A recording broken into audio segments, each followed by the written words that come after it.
Hi. The storm broke over us, sudden and unrelenting. I never expected the peace I had with Chloe to be shattered so violently, so quickly. But there we were, sitting in our small living room, everything we'd built together unraveling before my eyes. I'd discovered the first crack weeks ago, but the truth never truly hit until today. It was a Thursday evening when I found the message. Chloe was at work, and I was scrolling through my phone, distracted. I'm not proud to admit it, but I've always had a habit of checking her messages. It's not that I didn't trust her, but there were things about her I didn't understand, things she'd always kept hidden behind that smile of hers. The message wasn't even addressed to Chloe. It was from a name I didn't recognize, Nathan. It was brief, nothing too explicit, but it sent a shiver through me. Can't wait to see you tonight. Miss your touch. Last time was unforgettable. I stared at the screen for a long time, trying to make sense of it, but the words were too sharp. They cut through the years of trust, of love, of everything I thought I knew. I couldn't sit still. I paced back and forth, fighting the tight knot in my chest. Was this a joke? A mistake? The more I thought about it, the more it didn't add up. Chloe had always been meticulous, always precise in everything she did. She didn't leave messages like that. But then again, it was hard to believe that she'd been hiding something like this for months, maybe even years. I was losing control. I had to confront her, but how? My mind raced through a dozen scenarios, none of them good. My hands trembled as I dialed her number. The phone rang, and my heart beat louder with each passing second. Hey, what's up? Chloe's voice sounded almost too cheerful, as if she hadn't just broken my world apart.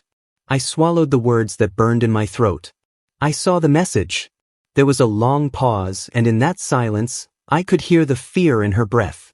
Ethan, it's not what you think. I laughed bitterly, the sound jagged and harsh. Really? Because that's exactly what I think it is, Chloe. Who the hell is Nathan? Her voice dropped, and she tried to explain, but it was too late. I could hear the lies in her words before she even spoke them. It's not what you think, okay? It's complicated. I couldn't take it anymore. I slammed my phone down and stood there, staring at the door, fighting the rage building inside me. My fingers curled into fists, the pressure unbearable. How long had she been seeing him? How long had she been lying to me?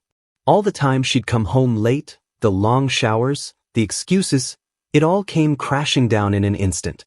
When she finally came home that evening, I was waiting for her. The door clicked open, and Chloe stepped inside, her face frozen in uncertainty. She had no idea what was waiting for her. The moment our eyes met, the truth hung between us like a weight, pulling us both down. Ethan, she stopped when she saw my expression, the anger in my eyes. It was raw, unfiltered, and it scared her. You think I'm an idiot? I spat. You think I wouldn't find out? How long, Chloe? How long were you lying to me? Her eyes flickered, guilt and fear mixing in her gaze. She didn't answer right away, and that silence felt like a slap to the face. I didn't mean for it to happen, she said quietly, her voice trembling. I laughed again, but there was no humor in it. Oh, you didn't mean for it to happen? What, this thing with Nathan? You didn't mean for that? I took a step forward, my voice rising. How many times did you lie to me? How many times did you go behind my back? Did you think I wouldn't find out? She backed away slightly, but I couldn't stop now. Do you even realize what you've done to me? To us? I thought we had something real, Chloe. I thought we were building a life together. But you've been running around behind my back, sleeping with some guy who obviously means more to you than I ever did. Her face was pale, her eyes wide, and she opened her mouth to speak, but the words wouldn't come. I wasn't finished. You always said how much you loved me, how we were soulmates, I continued, my voice trembling with a mix of anger and hurt. Was that all a lie? Was everything we had just a game to you? I didn't think it was going to turn into this, she finally said, her voice barely above a whisper. It wasn't supposed to be like this. I never wanted to hurt you, but I couldn't hear her anymore. All the pain, all the anger that had built up in me over the years, all the doubts that had gnawed at the edges of our marriage, everything had come to a head. You think that's enough? I snapped. You think I'm just supposed to forgive you because you didn't mean for it to happen? You destroyed everything, Chloe. Everything. The room seemed to close in on us. My chest was tight, my breath shallow. The tears burned behind my eyes, but I refused to let them fall. Not now. Not when everything felt like it was slipping through my fingers. And then, as if to add insult to injury, the doorbell rang. Chloe froze and I knew. I knew it was him. Nathan. The man who had been stealing her away, the man who had taken everything from me. I turned toward the door, fury rising inside me again. You invited him here? My voice was dangerously low, trembling with a mix of disbelief and rage. No, Ethan, please.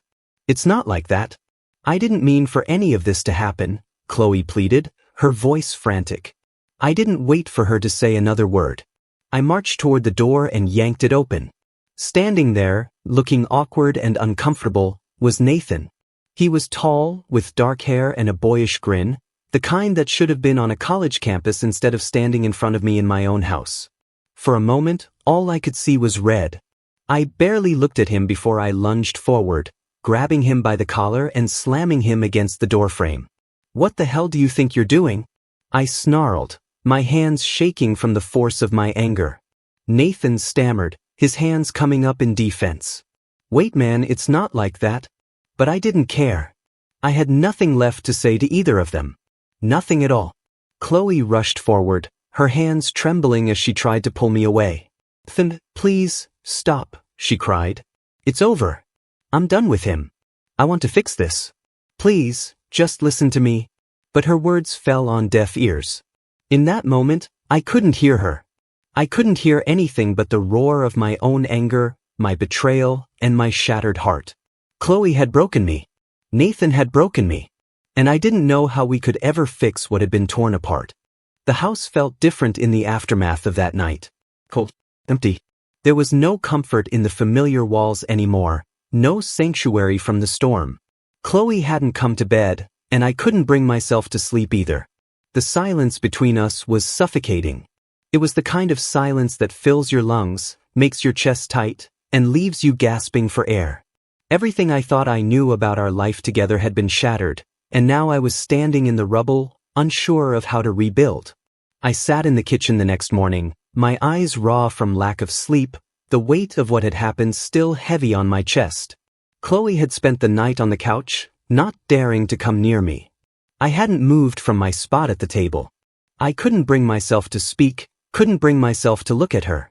All I could think about was Nathan, his name echoing in my mind. Every time I tried to breathe, it felt like the world was closing in. How had she done this to me?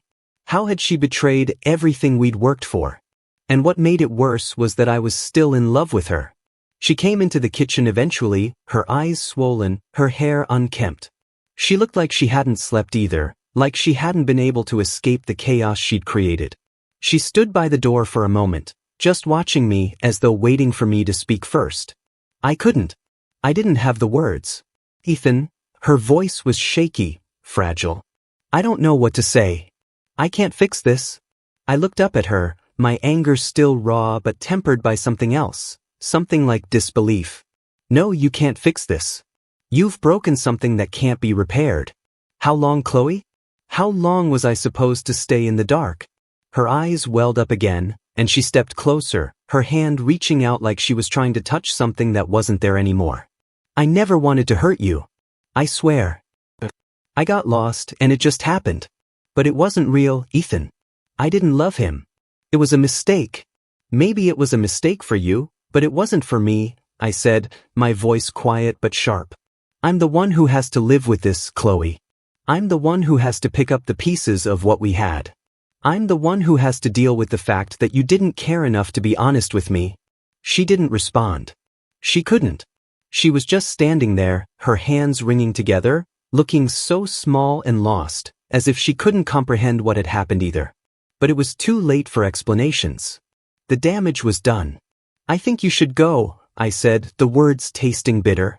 I can't do this anymore. I can't pretend that everything is okay when I know it's not. I don't want to keep fighting, Chloe. I don't want to keep wondering who you're with when you're not here. Her face crumpled and she reached out for me again, but I stepped back. "Please, don't touch me. I can't do this." She nodded, her breath shaky. "I'm sorry. I'm so sorry." The weight of the finality in those words hung between us. We didn't need to say anything else. I had made my decision, and it wasn't one I could take back. I couldn't keep living in a relationship that had been built on lies. I couldn't keep pretending that the woman I married was the same person who had stood in front of me last night. I needed space. I needed time to breathe. And most of all, I needed to be free of the constant doubt that gnawed at me. Chloe didn't fight me. She just turned and walked out the door, leaving the house behind. As soon as she left, the weight on my chest didn't lift. It only became heavier. I felt nothing but a cold emptiness, as if the core of me had been hollowed out. The next few days were a blur. I couldn't sleep. I couldn't eat. I spent most of my time in the house, pacing, trying to fill the void with anything: work, distractions, mindless scrolling through my phone. But nothing helped. I wasn't sure what I was supposed to do now. I hadn't expected to be here. I hadn't expected Chloe to leave, or for me to feel so lost without her. But she was gone, and I was still left with the wreckage. And then came the call from Maya. I hadn't spoken to her in days. We had been in touch a few times after everything had blown up with Chloe. Maya had known about Nathan, had known about what was happening in my life.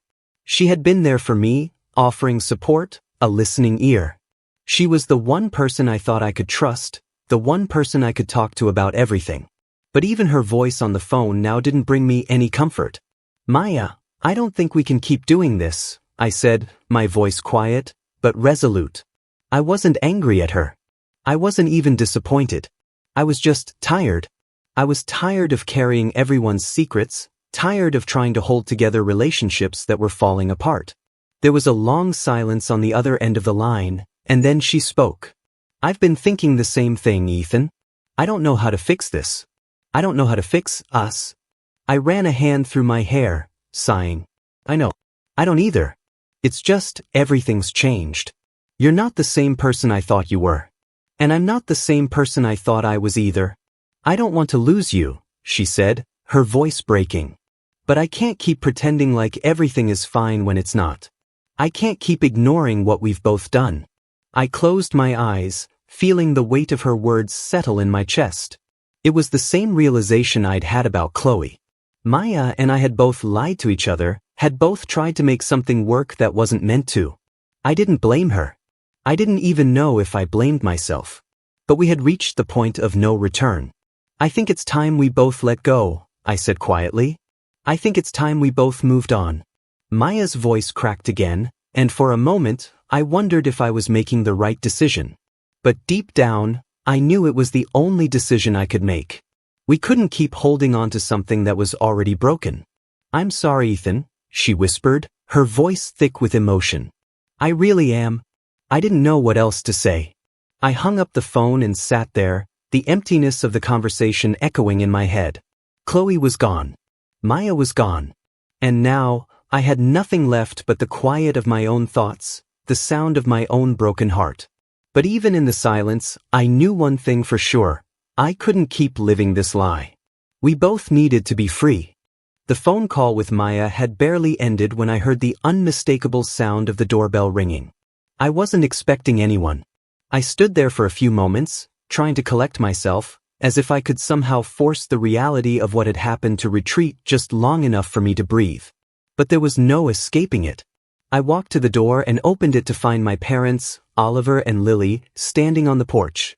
They were both dressed in their usual weekend clothes, my father in a plaid shirt and jeans, my mother in a light cardigan and slacks, but the way they looked at me told me everything I needed to know. Their eyes were full of concern, but there was also something else. Confusion, maybe disappointment, even fear. "We heard about Chloe," my father said, his voice rough but gentle. "How are you holding up, son?" I didn't want to talk to them. Not now, not after everything. But they were family, and even though part of me just wanted to crawl back into my shell and shut the world out, I couldn't do that. They had been there for me my whole life, and now, despite the turmoil, I owed them the same. "I'm fine," I lied, stepping aside to let them in. The words felt hollow. Fine was a word I used when I didn't want to burden anyone with the truth. But what was the truth? That I had just ended everything with Chloe? That I was alone in a house that used to feel like home? There was no real way to explain it, not without seeing the pity in their eyes. They both came inside and settled into the living room. My father sat in his usual spot on the armchair, while my mother perched on the couch, her hands folded neatly in her lap. They waited for me to speak, but I didn't know where to begin. "How did this happen?" Lily asked, her voice quiet but full of disbelief. She had always been the more sensitive one, the one who cared deeply about family and unity. I could see the hurt in her eyes, but I wasn't sure if it was for me, or for her own fears about what this meant for the future. I didn't want to answer. How could I explain the depth of my pain, the betrayal, when they were the ones who had built a life together that I thought was unshakable? But the question hung in the air, and there was no avoiding it. "It just happened," I said, my voice distant. "I don't know how to explain it. One minute everything's fine, and the next, it's falling apart. Chloe's been seeing someone else. Nathan. And I had no idea." Lily's eyes filled with tears, but she didn't let them fall. "I don't understand," she murmured, almost to herself. "How could she do this to you, Ethan? How could she betray your trust like that?" I didn't have an answer for her. All I knew was that it had happened, and now I was left to pick up the pieces of a life I thought I understood. Oliver, who had been quiet up until this point, shifted in his chair and sighed deeply. "I'm sorry, son," he said, his voice soft. "But you've got to understand something. This kind of thing doesn't just happen overnight. People change. And sometimes, when that happens, they make decisions that hurt the people around them." I looked at him, confused. Was he trying to justify what Chloe had done? I could see the concern on his face, but there was something else there too, something that made me uneasy. "You don't get it, Dad," I snapped before I could stop myself. "She lied to me. She cheated on me. That's not a mistake. That's a choice. A deliberate choice. And it hurts, more than anything I've ever felt."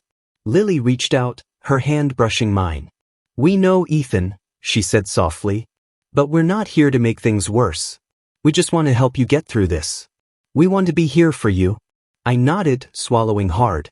I appreciated their concern, but I wasn't sure what they could do. Chloe was gone. Maya was gone.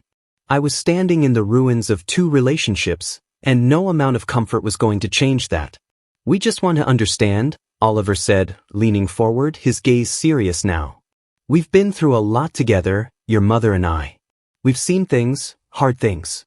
And I know it feels like the end of the world, but there are still lessons to be learned. And if there's anything I can share with you, it's that the way forward isn't always clear. But it's there." His words hit harder than I expected. My parents had been together for over 30 years, and in all that time, I had never once heard them argue, never once questioned their love for each other. But now, looking at the two of them, I saw something in their eyes, something I hadn't noticed before. The cracks in their own foundation. "I don't know if I can ever trust anyone again," I said, my voice thick with emotion. "How do you trust someone who has already lied to you? How do you even move on from something like this?" Lily glanced at Oliver, and for the first time in years, I saw a flicker of doubt cross her face. "You move on because you have to," she said quietly. "But that doesn't mean it's easy. That doesn't mean you don't carry the hurt with you every day. But sometimes, it's not about the people who've betrayed you. It's about how you choose to move forward in your own life." Oliver nodded slowly. "When your mother and I got married, we promised to be there for each other, no matter what. But I'll be honest with you, son, there were moments when I questioned everything. There were times when I thought about walking away. But we fought for our marriage, fought for what mattered. And we made it through, together." I looked at them both, my heart heavy with 1,000 unspoken questions. How could they still be so certain of each other when everything I had believed in had collapsed? How could they still trust in love when I had just watched it fall apart? But then I saw the pain in their eyes, the understanding that only comes with years of experience, of hardship, of choices made and mistakes forgiven. And for the first time in a long time, I wondered if they were right. Maybe it wasn't about the mistakes we made. Maybe it was about how we chose to deal with them. Maybe, just maybe, there was still a way forward for me, even if I couldn't see it yet. As the conversation continued, it became clear that my parents, too, were grappling with their own doubts. Their steady, unshakable love for each other had been a beacon for me throughout my life, but now, in the wake of Chloe's betrayal, I could see the cracks in their perfect facade. Oliver's quiet moments of reflection, Lily's silent tears, it was all too familiar. They were no longer just the parents who had always seemed to have all the answers. They, too, were questioning what it meant to hold on to love, to trust it after everything had been broken. And as I sat there with them, I realized something important. None of us had the answers. Not me, not Chloe, not even my parents. But maybe in the mess of it all, there was something to be learned. Maybe we would all find a way to move forward, even if it wasn't clear how just yet. And maybe, just maybe, the most important thing we could do was to stop pretending we had it all figured out. The days after the divorce were quieter than I had imagined they would be, though not in the way I had hoped. I didn't have any grand epiphanies, no sudden moments of clarity. Instead, I woke up each day, unsure of what I was supposed to do, but slowly, I began to find my footing again. It wasn't easy. It wasn't perfect. But it was something. I started small. One morning, about a week after the divorce was final, I decided to go for a run. It had been years since I had taken care of myself physically, and the thought of pushing my body beyond the limits I had allowed it to fall into seemed daunting. But I pulled on a pair of old sneakers and headed out. The streets were quiet at that hour, the sun barely rising, and for the first time in a long while, I felt like I had control over something. The rhythm of my feet hitting the pavement, the wind in my face, it was just me, no one else, and the simple act of moving forward. At first, I could barely make it past a mile. My legs burned, my lungs screamed for air, and my mind was flooded with memories of everything I had lost. But I didn't stop. I kept going, just putting one foot in front of the other. Slowly, I began to rebuild a strength I hadn't known I had. With each run, I gained a little more of myself back. I stopped trying to outrun the pain and instead allowed myself to face it, step by step. Alongside running, I picked up an old guitar that had been gathering dust in the corner of my living room. Chloe had always been the one who encouraged me to play, but I had never really done it for myself. It had always been about playing her favorite songs, impressing her with my ability to strum a few chords. But now, with no one to impress, I picked up the guitar again, and this time, it was for me. I learned new songs, explored the sounds that had always intrigued me, and, in the process, found a kind of peace I didn't expect. Music, in its own quiet way, began to soothe the rawness inside me. My parents reached out occasionally, offering support, checking in to see how I was doing. They were still dealing with their own realizations, but they respected my space. My father had always been the strong, silent type, and I could sense the shift in him, the way he seemed to wrestle with the idea that not everything in life could be fixed. But still, he was there for me when I needed him, as was Lily. They had their doubts, too, but in their own way, they were rediscovering their own love, the kind that wasn't built on perfection but on acceptance. I couldn't bring myself to ask them for advice, not yet, but I could feel their unspoken understanding as I slowly started to find my own path. There were still moments when I missed Chloe, when I thought about the life we had built and the future that would never be. But those moments grew fewer and farther between. As the weeks passed, I stopped looking back so much. I stopped wondering about the what-ifs and began focusing on the what now. I wasn't in a rush to figure it all out. I was learning, day by day, that it was okay to take my time. There was no grand moment of rebirth, no sudden lightning bolt of clarity. But each small step, whether it was a run in the morning or learning a new song on the guitar, was a piece of me returning to myself. And for the first time in a long while, I felt like I was finally moving in the right direction, even if that direction was just toward peace. The phone call came just as I was sitting down to have a quiet dinner, the kind of evening I had gotten used to in the months since everything fell apart. I wasn't expecting it, didn't even recognize the number. But when I answered, it was Chloe's voice on the other end. "Ethan," she said, her voice soft but clear. I need to talk to you." My heart skipped a beat. We hadn't spoken much since the divorce, except for a few brief messages about the logistics of moving things out of the house, sorting out the last bits of our life together. But there had been no real conversation, no closure. I had been avoiding it, afraid of what it would do to me, to the fragile peace I was building. Yet here she was, and something in the way she said my name made me listen. "Are you okay?" I asked, my voice barely a whisper. The past few months had left me with a strange mix of emotions when it came to her: anger, sadness, regret. But I was still willing to hear her out. She paused, then exhaled deeply. "No, I'm not okay. But I'm getting there. I need you to know something." I didn't say anything, just waited. "I ended things with Nathan," she continued. I thought I could make it work with him, but I see now that it was just a distraction. A way to avoid facing what was really wrong with my life.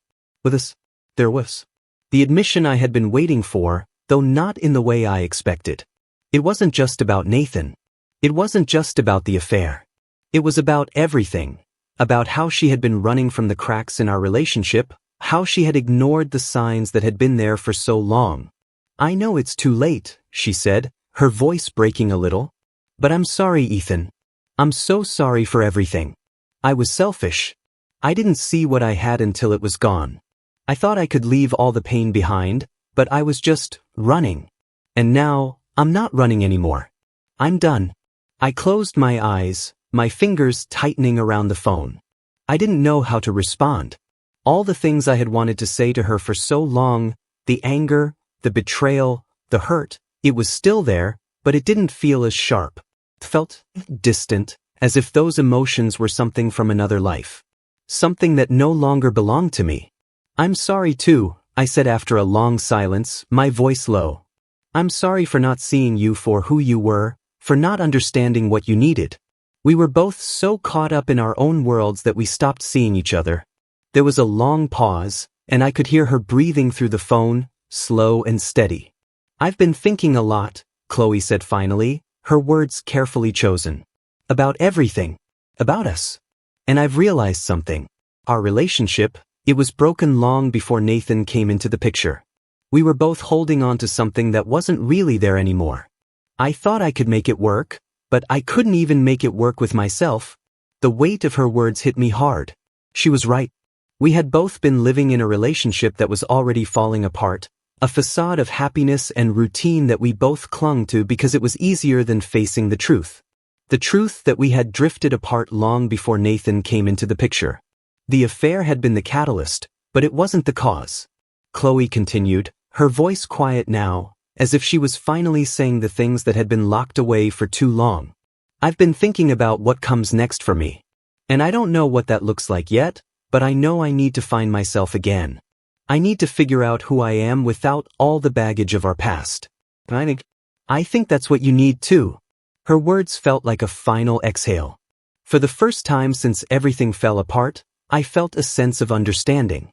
A sense of peace, not because we had reconciled, but because we had both come to the realization that we had been living in a way that no longer served either of us. We had been stuck, and now we were free to move on. "I agree," I said, my voice steady now. "I think we both need to move forward, Chloe. And maybe, for once, we can do it without trying to hold on to something that's already gone." There was another long pause, and I could almost hear her nodding on the other end. "Goodbye, Ethan," she said softly, the words carrying more weight than I expected. "I hope you find what you're looking for." "Goodbye, Chloe," I replied, my heart heavy but not broken. "Take care of yourself." The line went silent, and I sat there, holding the phone to my ear, feeling the finality of it all. Chloe had made her decision. I had made mine. And in that moment, I realized that it wasn't about closure anymore. It was about acceptance. We had both come to terms with the fact that we couldn't fix what was broken, and that maybe that was the best thing for both of us. As I set the phone down, I felt a strange sense of calm wash over me. Chloe was starting her own journey of self-discovery, and I was doing the same. We had both lost something we once thought we couldn't live without, but maybe, in the process, we had found something more important, ourselves. And with that, I knew I could move forward, just like she would. Bye.